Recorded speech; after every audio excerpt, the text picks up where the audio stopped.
Rebonjour à tous. Nous voici pour la première table ronde consacrée aux moyens de développer et d'optimiser son business MSP.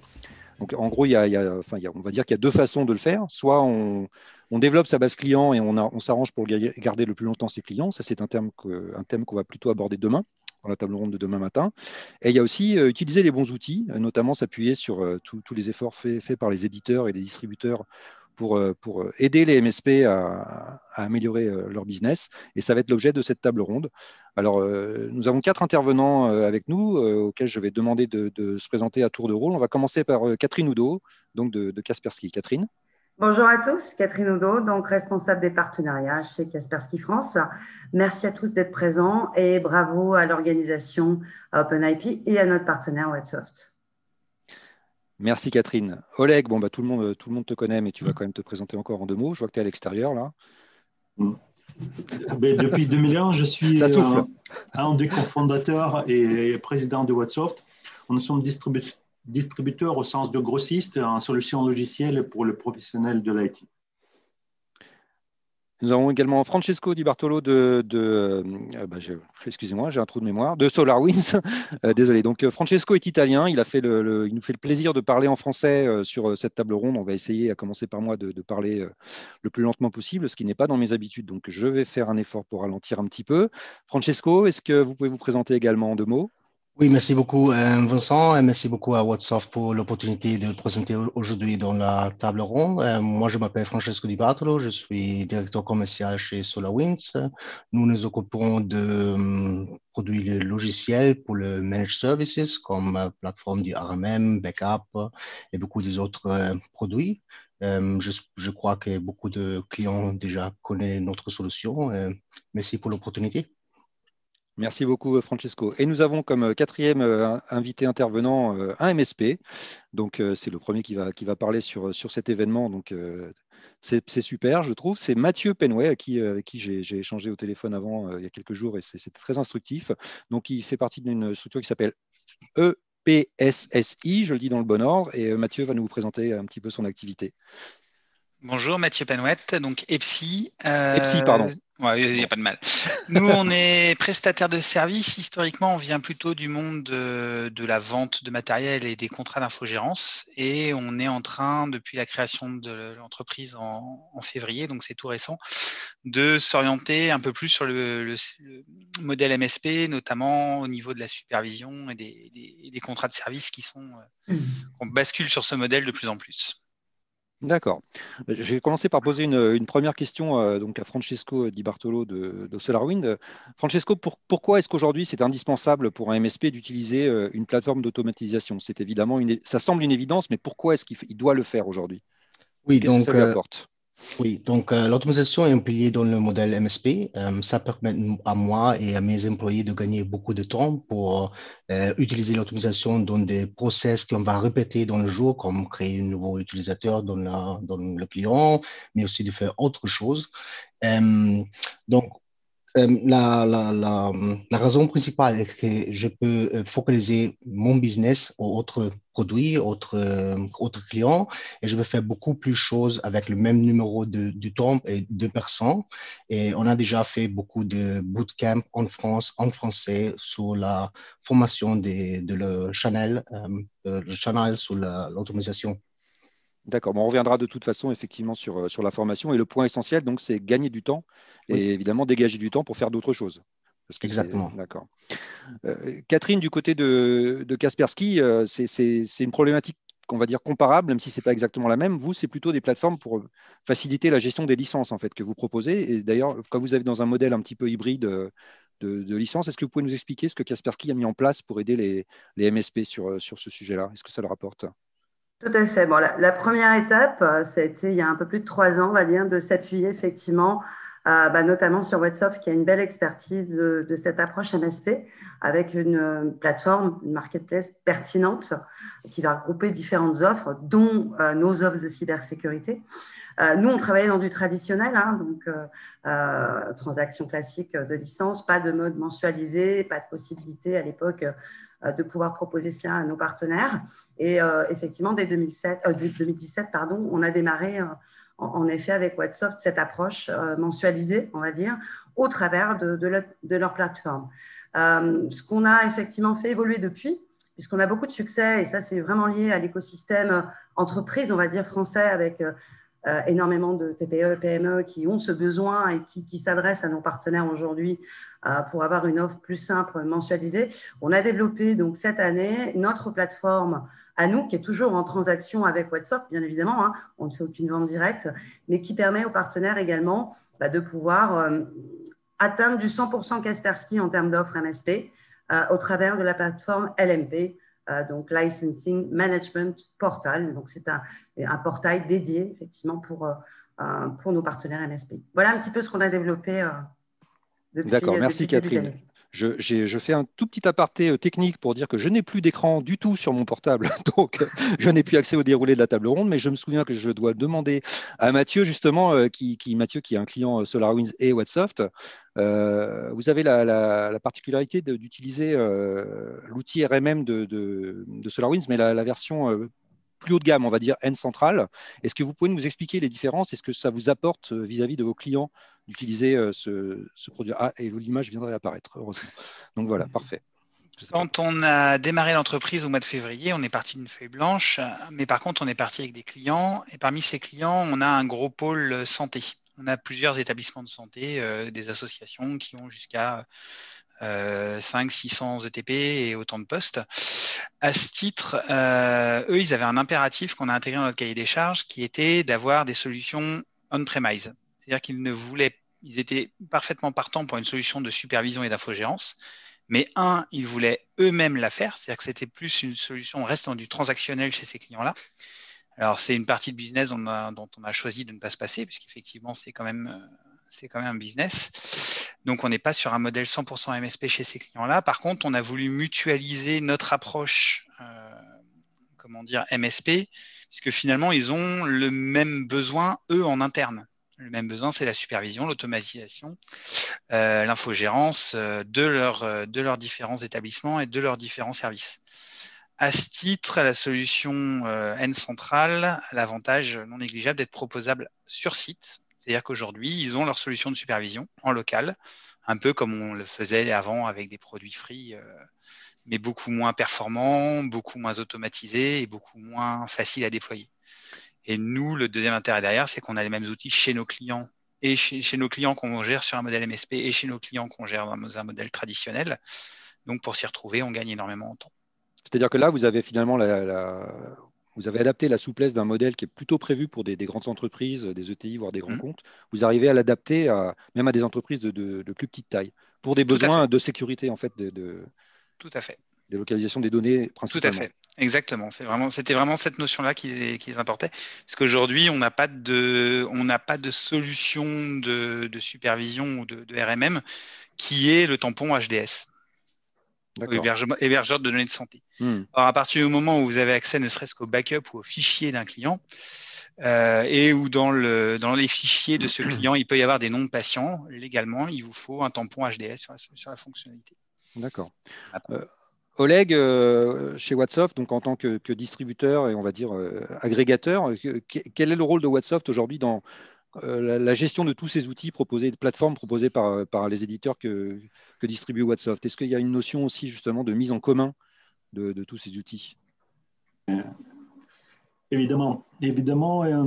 La première chose qu'on a commencé en découvrant le modèle MSP en 2006 aux États-Unis, c'était l'évangélisation du concept, parce qu'avant, tous les logiciels étaient en prémisse, et donc quelque part expliquer l'intérêt et aussi un peu le modèle économique.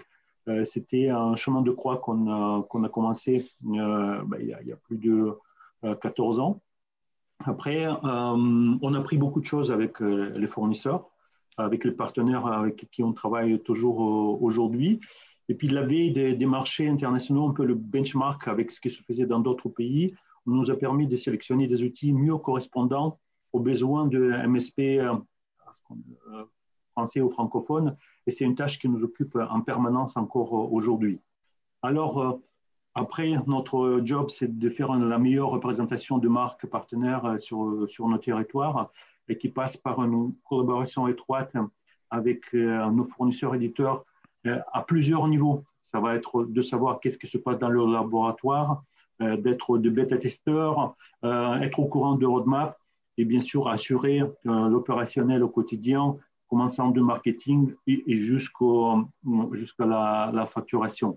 Et donc, nous sommes aussi obligés d'adapter le discours marketing et commercial de nos fournisseurs qui souvent soit trop américanisés ou peut-être un peu trop de l'Est, donc au public francophone avec l'aide des antennes locales, des éditeurs, mais aussi des fois on le fait de 1 à 1, mais de plus en plus avec des partenaires de renom, on est beaucoup plus épaulé et on voit qu'aujourd'hui, le modèle MSP, c'est quelque chose qui a besoin d'un écosystème de plusieurs intervenants qui sont des fois peut-être un petit peu concurrents dans leur stratégie, mais qui nous permettent, nous, aujourd'hui, d'avoir une ouverture plus facile. Et puis, notre rôle est celui d'apporter le conseil dans le choix de la solution par rapport à tel et tel besoin dont Mathieu en parlait aujourd'hui. Avoir une solution on-premise,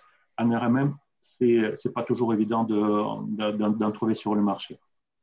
Et un autre rôle qu'on a, c'est d'avoir le feedback de nos partenaires et de l'apporter à nos fournisseurs pour adapter aux besoins spécifiques qu'on peut avoir sur le marché francophone.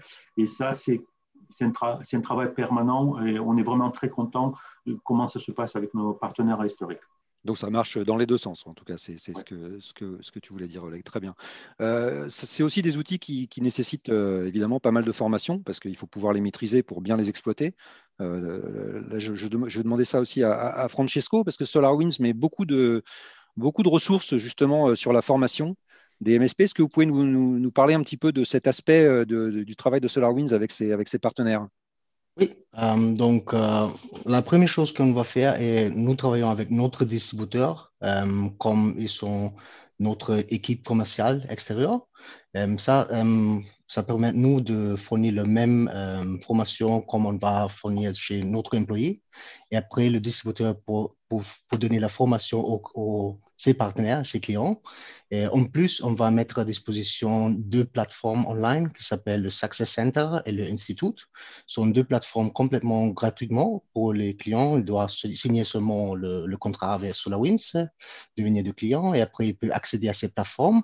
Il y a beaucoup de contenu pour différentes personnes comme des directeurs, des commerciaux, des personnes du marketing où je peux apprendre tout sur le monde de MSP. Donc, si je suis une nouvelle société, je vais commencer avec le modèle MSP. Je peux apprendre là comme je peux payer mes employés, mes équipes commerciales, comme je peux faire une NOC.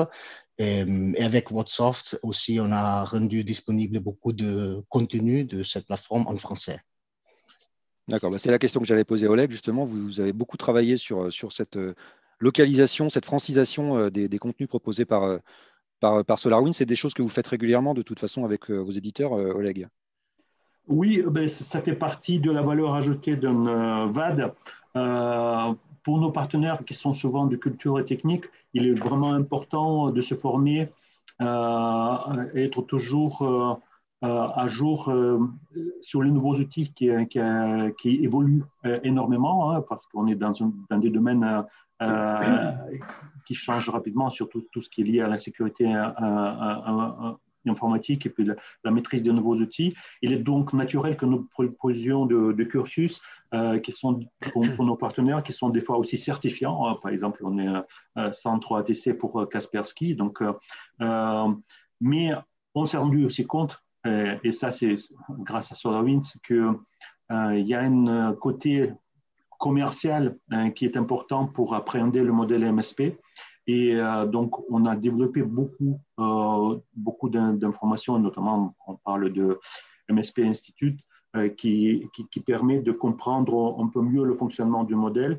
Et donc, ce sont des formations gratuites et on a rendu la plupart de ces sessions disponibles dans un format court sur notre chaîne YouTube. Donc, j'invite à souscrire à ceux qui n'ont n'ont pas eu encore l'occasion de le voir parce qu'il y en a plus de 200 vidéos qui sont disponibles. Et puis, un autre élément, c'est avec l'arrivée de RGPD, et comme le MSP maîtrise aussi l'infrastructure technique de clients et il est plus aussi comme conseil, ben on a développé un cursus spécifique pour être DPO. Et la plupart de nos formations, avant, elles se faisaient en présentiel, mais aujourd'hui, on le fait de plus en plus à distance et avec la chaîne YouTube, on peut le faire de manière désynchronisée parce qu'il y a beaucoup de partenaires qui ne sont pas disponibles toujours au moment de nos webinaires. Donc, pouvoir le faire à tout moment, c'est quand même un grand plus. Catherine, du côté de Kaspersky, vous faites face, vous, à un monde double, c'est-à-dire que vous avez beaucoup de revendeurs traditionnels qui sont pas du tout MSP, mais qui voudraient peut-être le devenir. Donc, vous devez à la fois former sur vos propres applications, évidemment, vos applications de sécurité, mais aussi les former, on va dire, à ce nouveau business model. Est-ce que vous avez aussi des outils pour aider à la transition? Alors, tout à fait. Bon, l'accélération du MSP s'est produite très, très rapidement en France. Et ça, c'est grâce effectivement aussi au travail entrepris avec notre partenaire Websoft. De ce fait-là, on est le premier pays européen MSP chez Kaspersky, pour information. Et Websoft est notre premier grossiste. Dans ce cadre-là, l'idée, c'était effectivement de pouvoir élargir un peu le programme partenaire et s'adapter à nos revendeurs. Aujourd'hui, on a effectivement une multitude de revendeurs, comme vous le disiez, qui travaillent en mode traditionnel, beaucoup qui travaillent en mode hybride. On en a beaucoup ensemble avec Websoft qui sont en mode hybride, traditionnel et MSP. Et l'idée, c'était aussi de pouvoir adresser ceux qui ne souhaitaient faire que du MSP. Donc, dès janvier 2019, on a implémenté un nouveau programme de partenariat. Et ce qui est intéressant, c'est qu'il y a un cursus complètement dédié à nos partenaires MSP, qui est beaucoup plus, on va dire, léger, ceci n'a rien de péjoratif, mais beaucoup plus adapté effectivement à leurs besoins. On ne leur impose pas des formations très longues, en cours, en salle, etc. Ils peuvent le faire évidemment. Encore une fois, on a un mode hybride, comme je le disais. Donc, on a Websoft qui est ATC, Centre de formation Kaspersky, qui délivre ces formations, ces cursus de 3 jours. Mais l'idée, c'était de pouvoir alléger aussi sur des plus petits profils d'intégrateurs ou revendeurs, de pouvoir leur proposer aussi de pouvoir basculer en mode MSP. Le programme donc le permet depuis janvier 2019. Et ce qu'il est intéressant aussi de préciser, c'est qu'un partenaire MSP chez nous sera reconnu sur le site Kaspersky en tant que partenaire MSP. Donc, il a vraiment un logo d'expert dans ce domaine-là. Et ça, pour les clients, je pense que c'est important aussi parce qu'on ne met pas effectivement nos clients dans les mains d'un partenaire qui ne saurait pas maîtriser ces offres-là. D'accord, merci Catherine. C'est une problématique aussi évidemment quand on est soi-même MSP, et là je vais me tourner vers Mathieu, c'est-à-dire que vous, je crois que EPSI, vous m'avez dit que vous étiez que 2, il me semble, au sein de la structure. Ça veut dire 2, c'est pas beaucoup de temps pour se former. Est-ce que malgré tout, vous arrivez à prendre en compte toutes ces solutions de formation que vous proposent les éditeurs et les distributeurs, ou est-ce que de toute façon, par manque de temps, c'est presque impossible d'aller tout voir et il faut vraiment se focaliser sur les plus importantes? Alors, je ne suis pas la meilleure personne pour répondre parce que mon collègue Grégory est très très fan des vidéos de Websoft. Il passe ses soirées. Je suis un peu moins bon là-dessus. En fait, on s'est rendu compte d'une chose, c'est que grâce au modèle MSP et grâce à l'organisation qu'on a pris, qu'on s'est forcé à prendre aujourd'hui, on a réussi à dégager, non pas en termes de temps, mais en termes de revenus, quasiment un ETP. Mais on est sur un cas un peu particulier sur Rennes où aujourd'hui, quand vous essayez de recruter un informaticien, c'est très très compliqué. Alors je ne sais pas si c'est pareil dans toutes les régions. Sur la région rennaise, c'est juste aujourd'hui impossible. C'est-à-dire qu'il n'y a plus de différence entre un salaire de technicien et un salaire d'ingénieur. Donc pour l'instant, on cherche la perle rare, ce qui nous dégagera du temps pour effectivement, et pour les recrues et pour nous, de faire plus de formations et de faire plus de choses. Aujourd'hui, on est sur un peu l'ancien modèle, c'est-à-dire que les formations, effectivement, c'est le soir chez soi, devant la télé, avec l'ordi sur les genoux, quoi. Mais on y travaille. On a le modèle MSP nous a donné l'attitude économique pour le faire. Après, c'est de trouver effectivement les personnes à recruter. Mais clairement, aujourd'hui, on n'arriverait pas à suivre notre parc client à 2 si on n'avait pas ce modèle derrière nous. Donc, ce n'est pas un problème d'outils, c'est un problème plus de ressources humaines que vous avez. C'est même pas un problème financier. Vous êtes... on a quasiment de quoi le payer. Non, Passer une annonce, c'est le moment là, de toute façon. Mais volontiers. Si vous êtes informaticien, que vous voulez travailler dans la région de Rennes et rentrer dans une équipe sympa et avec plein de développement en perspective, vous êtes le bienvenu. Donc là, vous faites plaisir à vous, nous faites de la peine à un autre MSP qui va perdre quelqu'un. C'est pas grave. C'est vous qui avez la caméra, vous en profitez, c'est très bien. Exactement. Il y a un autre sujet évidemment qui est essentiel quand on est MSP, c'est de pouvoir se diversifier. Évidemment, on peut pas. Il y a quelques MSP qui sont spécialisés, notamment dans la sécurité. On appelle ça les MSSP, mais il y en a assez peu en France. Mais sinon, le but du MSP, c'est de varier les briques de services qu'il peut proposer. Comment agit WhatsOft justement sur cette aide à la diversification des partenaires? Vous avez pas mal d'éditeurs dans votre portfolio, donc j'imagine quand même c'est intéressant de leur proposer des solutions différentes. Déjà, on est aidé par nos partenaires parce que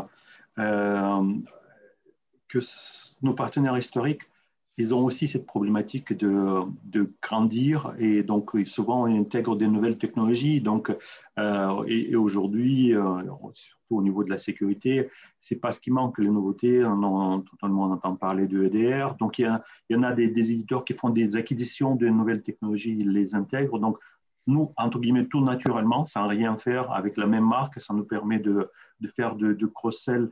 Et le tout, c'est de pouvoir bien l'expliquer à nos partenaires et avec certains outils où le management se fait à partir de la même interface, c'est vraiment quelque chose d'important parce qu'on gagne en efficacité et avec la renommée des marques comme Kaspersky et SolarWinds, quelque part, ça permet de rassurer le client parce que c'est un équilibre à trouver les bons outils au bon moment et se différencier.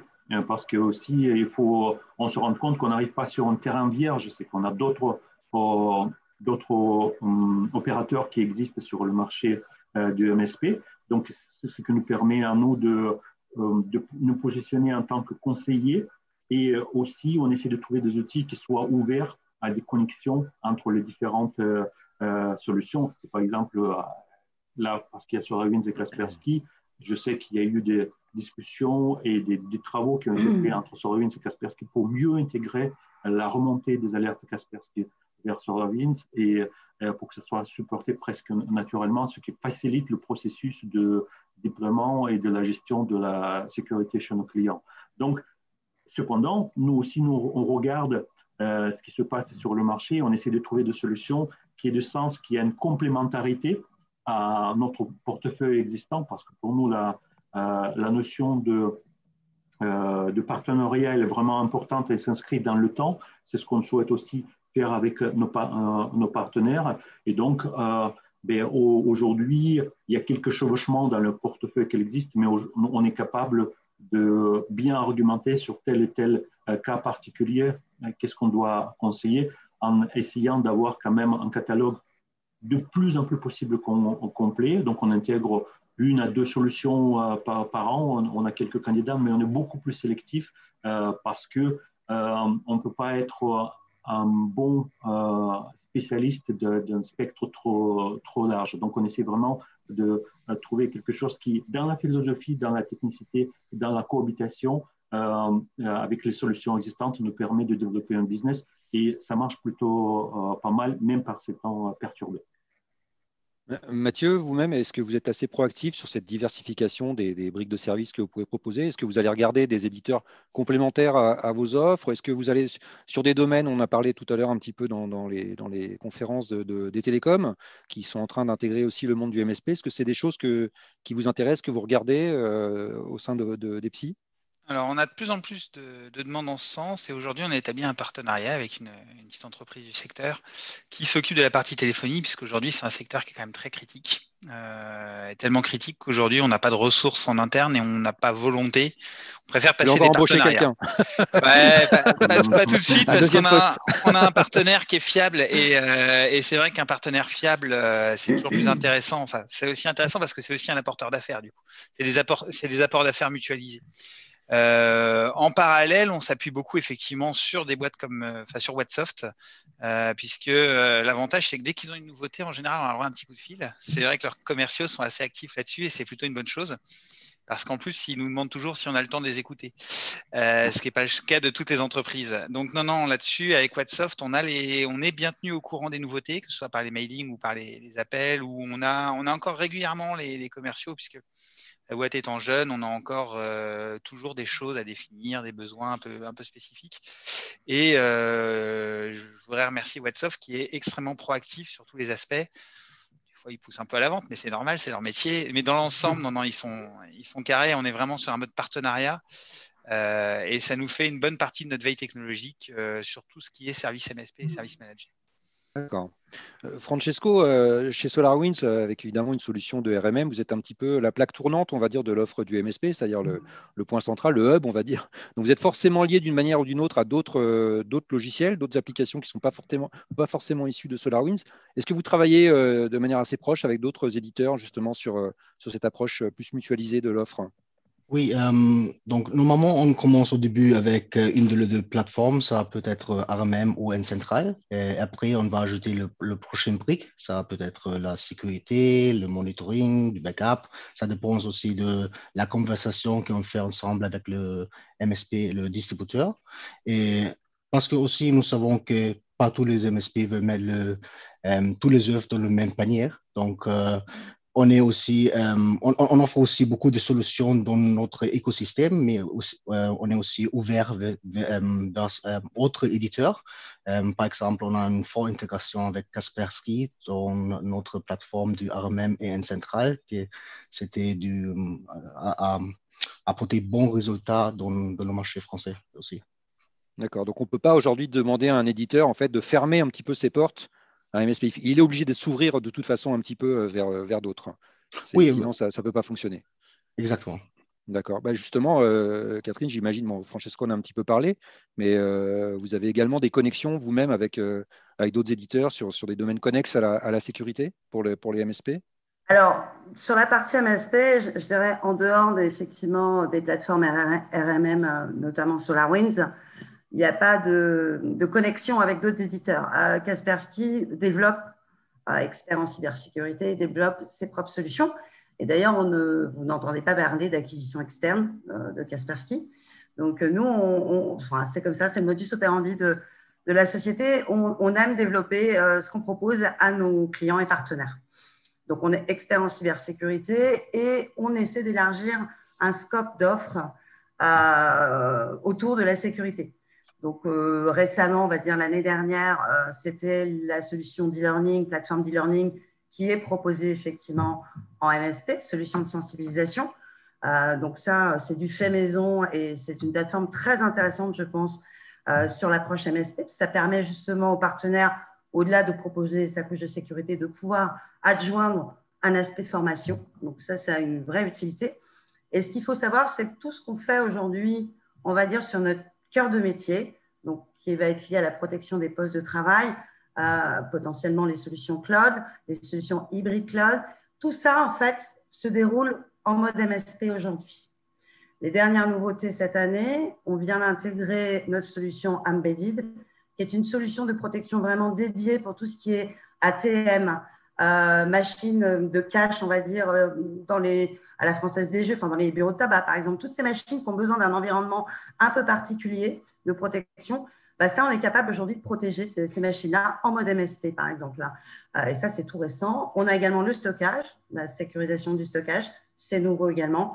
Et la nouveauté aussi, c'est la solution d'EDR, donc solution automatisée qui va permettre aux partenaires de pouvoir avoir une réponse à l'incident, une remédiation automatisée. Et on la délivre également en mode MSP depuis le début du mois, enfin depuis la milieu du mois de septembre. Vous voyez, voilà. Donc beaucoup de nouveautés, mais un vrai reflet, un vrai effet miroir. Ce qu'on sait faire de mieux en traditionnel, si je puis dire, on le délivre tout naturellement à nos partenaires MSP. Justement, c'est quand même quelque chose qui a beaucoup évolué chez Kaspersky ces dernières années, hein, cette accélération du modèle MSP, sachant qu'en France, on est sur par rapport à d'autres pays, je pense notamment aux États-Unis, où ils ont beaucoup de pure player MSP. En France, on a toujours une vision très hybride du modèle de la revente, c'est-à-dire une part de transactionnel qui reste et une part de services qui s'ajoutent ou le contraire. Enfin, ça dépend, l'un peut amener l'autre. Est-ce qu'aujourd'hui, vous avez un petit peu répondu à la question tout à l'heure en début de table ronde, mais est-ce qu'on peut revenir un petit peu sur la distinction que vous faites vraiment entre les deux? Est-ce que vous essayez quand même de créer des passerelles entre ce monde transactionnel et ce monde MSP chez Kaspersky? Alors, on a de part, on va dire, l'éducation, les formations, le programme de partenariat, on a effectivement un aspect plus traditionnel et un aspect plus MSP. Comme je vous le disais, encore une fois, le marché français est peut-être ce qu'il est, il est peut-être atypique. On a beaucoup de TPE, PME, on a vraiment un volume de petites entreprises très, très importantes.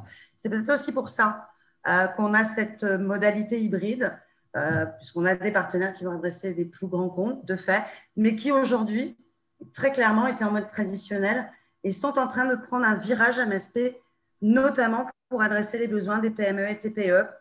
Lié au manque de ressources, Mathieu l'évoquait, c'est une vraie problématique, ce manque de ressources. Qu'on soit éditeur, qu'on soit partenaire ou qu'on soit client, trouver des experts effectivement sur ce modèle-là et notamment sur la sécurité, c'est extrêmement compliqué. Donc nous, l'objectif, c'est vraiment, quand on parle de passerelle, un partenaire aujourd'hui, quel qu'il soit, il est MSP aujourd'hui, il pourra effectivement faire du transactionnel avec nous, il n'y a pas de débat. Pour cela, il aura évidemment un cursus peut-être à suivre s'il veut obtenir des avantages liés au programme de partenariat. Ça, c'est ce qu'on fait tous en tant qu'éditeur. Maintenant, on essaie de simplifier quand même les choses et de créer effectivement une dynamique par rapport aux besoins des clients derrière. Il ne faut pas oublier qu'on a des clients derrière. Nous, on a des équipes qui adressent des clients aussi. On travaille avec nos partenaires pour les accompagner au mieux. La notion de service, elle est de plus en plus importante. Il ne faut pas l'oublier, on parle de cyberhygiène en ce moment avec la situation Covid. On sait pourquoi on en parle. Je sais qu'il y aura une conférence sur les bonnes pratiques présentée par Sébastien de Kaspersky, mais c'est vraiment ça l'important. L'important, c'est le partenaire au centre, qu'il soit MSP ou pas. Aujourd'hui, on parle de MSP parce que, effectivement, ces partenaires vont peut-être plus se concentrer sur des besoins par rapport à ce qu'ils sont capables d'offrir, par rapport aux ressources qu'ils ont. Et ils vont essayer d'être en proximité avec leurs clients. Cette proximité-là, elle est fondamentale. Aujourd'hui, je pense que les attaques qu'on peut vivre, elle est liée à ce manque de proximité. Voilà. Donc, le partenaire MSP, pour moi, il est crucial et le partenaire traditionnel aussi. Ils se rejoignent de toute manière. C'est ce qui est en train de se passer aujourd'hui, de toute façon. On le voit clairement, nous, au niveau de l'évolution de nos partenaires, de notre écosystème. Francesco, vous, chez SolarWinds, le cœur de métier est MSP, évidemment, mais vous adressez aussi des partenaires qui ont une approche hybride, évidemment. Est-ce que vous constatez notamment des différences d'un pays à l'autre sur cette approche-là et comment vous adressez aussi ce côté hybride des partenaires avec qui vous travaillez? Ok, donc la formation, c'est très courant parce que la différence principale, c'est la maturité de chaque pays. Donc, si on va regarder les pays en Europe comme la Norvège, les Pays-Bas, l'Angleterre, ils sont plus avancés de l'Europe centrale comme la France, l'Allemagne et l'Italie. Et la même affirmation que la France, l'Allemagne et l'Italie, ils sont plus avancés de le pays de l'Est. Donc, c'est seulement trouver la solution et l'approche correcte d'approcher ses partenaires parce que tout qu'on va faire, on prend ses clients et on va transformer ces business dans un business traditionnel, un business MSP.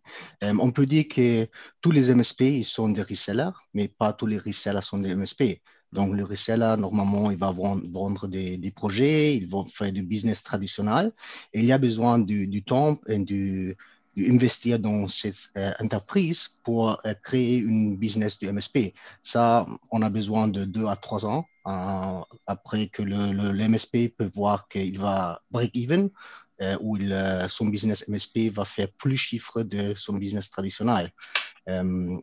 C'est normal dans tous les pays. Donc, qu'est-ce qu'on va faire? Trouver l'histoire correcte pour approcher ces marchés et commençons à parler avec le modèle MSP. Et on ne va pas vendre peut-être toutes les solutions depuis le premier jour, mais on va choisir des choses qui ça marche très bien pour le marché spécifique. D'accord.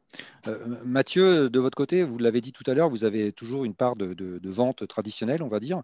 Est-ce que pour vous, c'est de toute façon incontournable aujourd'hui, ne serait-ce que pour mettre le pied à l'étrier de certains services, de continuer à vendre du produit? Ou est-ce que vous pensez un jour pouvoir vous orienter vers du 100% service? Aujourd'hui, chez nos clients à nous, qui sont de la PME et de la santé, le point d'entrée reste la vente de matériel. On a encore eu récemment des clients qui ont décidé de choisir, enfin les clients qui achètent un pack d'extension de services avec l'achat de la solution matérielle. On n'arrive pas à s'en passer parce que déjà, quand ils investissent beaucoup sur un mode projet, effectivement, ils veulent un suivi par le même prestataire dans la plupart des cas. Et l'autre bout, c'est qu'effectivement, on a aussi pour d'autres clients une notion d'interlocuteur unique qui est très importante pour eux, c'est-à-dire de ne pas avoir de problématique de responsabilité. Dans la santé, c'est très important. C'est aussi très important dans les milieux, j'allais dire un peu historiques, où on a une relation à l'informatique qui n'est pas forcément celle qu'on peut avoir dans des entreprises jeunes et dynamiques. Nous, on est sur des clients qui sont dans l'industrie. L'informatique est et reste un outil et doit donc marcher et est un peu quelque chose d'incompris par les utilisateurs. Ça reste une boîte noire où il ne faut surtout pas qu'on puisse être embêté avec, quoi. Donc cette notion-là fait qu'aujourd'hui, on ne peut pas se passer de vente de matériel. On ne peut pas se passer non plus de mode projet, sinon.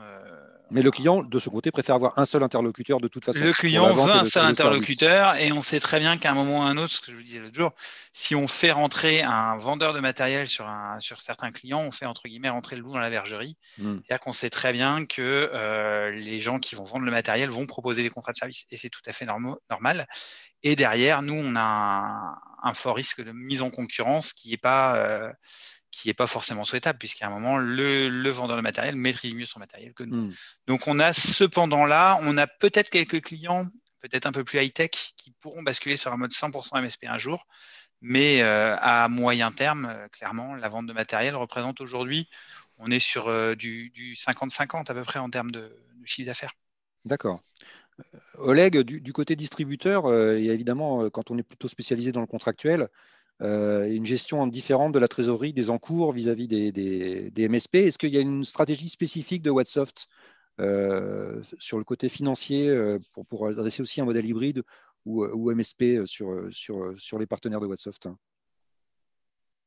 Effectivement, c'est peut-être l'aspect qu'on a le moins appréhendé initialement, mais on a appris beaucoup. On a appris beaucoup avec nos fournisseurs, on a appris beaucoup avec nos clients parce que finalement, on est rentré dans une économie d'abonnement. Et je pense que si on regarde même au niveau particulier le nombre de souscriptions qu'on a, et dans l'entreprise, ça commence à devenir de plus en plus complexe. Et pour une MSP, c'est quelque chose qui est très important parce qu'il faut pouvoir bien facturer et ça peut devenir, ce côté administratif peut devenir vite un problème parce que, pour prendre un exemple tout bête, une facture de 1 200 € se transforme peut-être en 12 factures de 100 €. Et donc la gestion, le recouvrement de tout cela, déjà à notre niveau, c'est quelque chose d'important. Mais au niveau de MSP, au fur et à mesure qu'il développe l'activité, il ne faut pas que ce côté administratif le pose des soucis. Donc, c'est pour ça qu'aujourd'hui, il y a des outils qui permettent de faire ça. Nous, au niveau de Whatsoft, déjà, on essaie de s'intégrer le mieux possible avec nos éditeurs pour obtenir les informations de facturation et refacturation et le fournir aux clients. Et c'est un travail de géant. On ne se rendait pas compte. On a plusieurs développeurs qui travaillent chez nous. On a une équipe pour intégrer ces données et les restituer de bonne manière. Et puis, cette progression entre le transactionnel et le récurrent, elle est vraiment, c'est beaucoup accéléré récemment. S'il y a quelques années, on faisait peut-être 5% de notre facturation en récurrent, en MSP, aujourd'hui, cette accélération elle est vraiment rapide parce qu'on est arrivé, ces derniers mois, 70% de notre facturation elle est récurrente. Donc, il y aura toujours quelque chose des modes projet. On ne peut pas les éviter pour certains clients. Après, où sera la jauge? C'est difficile de juger. En tout cas, chez nous, on voit que cette évolution continue encore parce que aussi le business MSP se développe chez chacun de nos partenaires. Et c'est quelque chose, surtout par ce niveau de... On en parlera après la crise Covid, etc., je pense que c'est une certaine sécurité qui évite la fluctuation mensuelle, mais il faut savoir le gérer. Et donc, aussi, la prochaine étape, ce qu'on essaie d'intégrer, pour aller plus dans ces processus d'automatisation, c'est de fournir des rapports au format intégrable dans les outils ERP, dans les outils de comptabilité de nos partenaires pour qu'ils puissent récupérer ça le plus facilement possible et que ce côté administratif soit le plus automatisé. Et c'est pour nous un gros chantier. D'accord. Il y a quelques petites questions là, qui ont été posées parce qu'on va bientôt conclure. Justement sur cet aspect financier, alors c'est un thème qui, moi, revient souvent quand je parle à des MSP. Alors je ne sais pas si quelqu'un va pouvoir répondre, mais sur la difficulté de rémunérer les commerciaux quand on est dans un modèle contractuel par rapport à un modèle transactionnel où évidemment, là, on se dit on paye de toute façon la commission d'emblée. Et sur les modèles contractuels, c'est un peu plus compliqué. Est-ce que alors, peut-être que Mathieu n'est pas trop concerné parce que vous n'êtes que deux, donc je pense que vous débrouillez bien sur le commissionnement. Mais est-ce que malgré tout, c'est des choses auxquelles vous avez pensé dans le cas où vous recruteriez par exemple un nouveau commercial? Est-ce que c'est des choses auxquelles vous avez pensé? On y a pensé. Alors aujourd'hui, déjà, on n'a pas de. Effectivement, on fait nous-mêmes les commerciaux. Les premiers recrutements sont en plus sur du technique. Effectivement, aujourd'hui, entre guillemets, par définition, c'est pas forcément les commerciaux qui vont aller, ils vont vendre la première phase de la solution MSP. Ils vont donc vendre la contractualisation. Et ça, je pense que toutes les entreprises savent le faire, de commissionner un contrat qui est échelonné sur plusieurs années. Après, le renouvellement, j'ai envie de dire, c'est plus du domaine du commercial, à mon sens. C'est plus du domaine des techniciens. Et là, ça se rémunère d'une façon différente, plus sur l'activité de l'entreprise. Le commercial, il va toujours y avoir besoin pour la partie plutôt nouveaux clients, la partie nouveaux projets. Et là, effectivement, on revient un peu à un mode normal qui a toujours existé avec les vieux contrats de service. Je pense notamment aux éditeurs, venant à l'origine d'un éditeur, où les commerciaux étaient non pas rémunérés sur le récurrent qui était généré par les clients, mais sur les nouveaux clients qu'ils arrivaient à avoir ou les ventes de nouveaux produits chez ces mêmes clients. D'accord.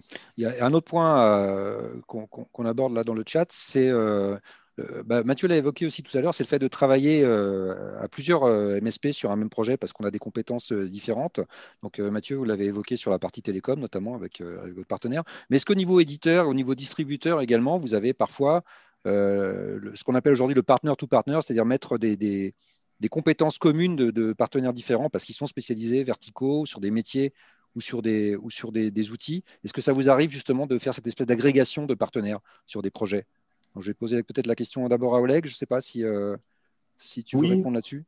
On le voit. On le voit parce que surtout dans certaines régions, il y a des personnes qui veulent garder leur spécificité, leur indépendance, mais ils travaillent en groupe. Donc, dans les petits... Des partenaires qui sont de petite taille et forcément, des fois, même pour créer une redondance, parce que quand on est indépendant, qu'on veut prendre les vacances, il faut pouvoir laisser les clients dans les mains de quelqu'un. Et le fait d'utiliser les mêmes outils, le fait aussi que, par exemple, SolarWinds permet de déléguer les accès, de donner différents droits d'accès, c'est quelque chose qui crée une certaine sérénité et puis des bonnes attitudes, ça devient une référence. Et en même temps, pouvoir garder entre guillemets, l'indépendance, parce que le fait de pouvoir rendre un marque blanche un outil qui est finalement un peu universel, mais qu'on peut adapter à ses couleurs, ça permet aux MSP de créer un attachement à leur propre marque. C'est-à-dire qu'aujourd'hui, on ne revend pas telle et telle technologie, on propose des prestations de sécurité, des prestations de supervision. Et on va dire les choses, on ne se confronte plus en frontal avec un confrère, un concurrent, parce que même s'ils utilisent la même solution, la manière de packager l'offre, elle peut être complètement différente. Et donc, les clients ne voient pas spécialement que c'est les mêmes outils qui sont utilisés, ils voient plutôt la marque du partenaire. Et ça, on pousse beaucoup vers cela. Et les éditeurs nous permettent de rendre cela disponible. Et je crois que OpenIP en parlera aussi. La marque blanche, c'est quelque chose, quand on arrive à une certaine structure, je crois qu'il est important pour valoriser aussi l'image de la société. Catherine, sur cet aspect de liaison entre les partenaires, est-ce que vous avez quelque chose là-dessus chez Kaspersky Alors, sur la partie formalisé, MSP, on va dire, quoi. Sur la partie MSP, j'ai envie de dire que nous, on ne le voit pas, ce croisement. D'accord ? Pourquoi ? Parce que nous, on considère que le partenaire MSP est notre client. D'accord ? Donc, c'est lui qui va gérer l'ensemble de notre offre. Après, il bâtit son offre lui-même, comme le disait très bien Oleg. Et c'est là où il va faire la différence face à un autre MSP. Mais je n'ai pas ces remontées de problématiques concurrentes d'un partenaire MSP à l'autre. A contrario, sur un modèle plus classique, en effet, on voit de plus en plus des modèles, ce que j'appelle le billard à 3 bandes, où parce qu'on a un manque de compétences, eh bien, effectivement, on va faire appel sur du service, pour le coup, à un autre partenaire. Donc, cette logique-là qui est sur du traditionnel, il n'y a aucune raison qu'elle ne se pose pas à un moment sur la partie MSP. Mais aujourd'hui, moi, enfin, si j'analyse sur mes 2 ans et demi d'activité chez Kaspersky, moi, je ne le vois pas, ça. Et je pense qu'effectivement, c'est plus notre partenaire WhatsApp qui le verra, parce que lui est plus au cœur, on va dire, de la relation avec différents partenaires MSP. Mais moi je n'ai pas, en tout cas, connaissance à l'instant T de ce cas de figure au niveau des partenaires MSP. D'accord. Francesco, vous avez compris le point qu'on évoquait là sur la collaboration entre les partenaires. Est-ce que c'est des choses qui sont mises en place chez SolarWinds ? Votre micro est coupé, hein, par contre, Francesco, il faut le remettre. Bon sens, vous pouvez répéter la question ? Est-ce que vous avez aujourd'hui, je ne sais pas, tout à l'heure, Oleg parlait notamment de délégation. Un partenaire peut prendre la main sur un client d'un autre partenaire pour une raison X ou Y. Est-ce que c'est des choses que vous formalisez chez SolarWinds, ou est-ce que c'est le partenaire qui, de son côté, gère cette stratégie un petit peu sans forcément passer par vous ou par son distributeur ? Ou est-ce que vous avez une stratégie de partner to partner, comme on l'évoque ? Ok. Donc, on voit beaucoup dans différents pays que les MSP ils se rencontrent, ils font des petits tables rondes où il va parler de différents sujets. Donc, normalement, nous sommes avec cette groupe aussi, donc on va coordonner la discussion, mais on n'a pas une agenda. Donc, on va dire, aujourd'hui, on va parler de EDR, ou de sécurité, ou de backup, et on va écouter la discussion de chaque partenaire, et après, on peut comprendre plus mieux qu'est-ce qu'on doit faire pour aider le partenaire. Mais on voit aussi que des partenaires, ils cherchent des supports des autres partenaires. Qu'est-ce que tu fais pour ce problème? Comment tu vas résoudre ce problème? Et il y a aussi de belles synergies qu'il va se créer pour gestion de projet ensemble aussi. Donc, il y a une communauté qui se crée naturellement, en fait, en quelque sorte. D'accord. Ce sera une parfaite conclusion. Alors, on a très peu abordé le thème de la sécurité, parce que c'est un thème qui va être abordé dans d'autres discussions, notamment juste après, à 11h15, par Tariq Hafid de SolarWinds. Donc, je vous remercie en tout cas tous les 4 de votre participation. C'était, j'espère, très instructif pour les auditeurs et les spectateurs. Merci beaucoup, et je vous souhaite une bonne conférence. Merci Vincent, merci à tous. Très bonne journée. Merci à tous, bonne journée, au revoir.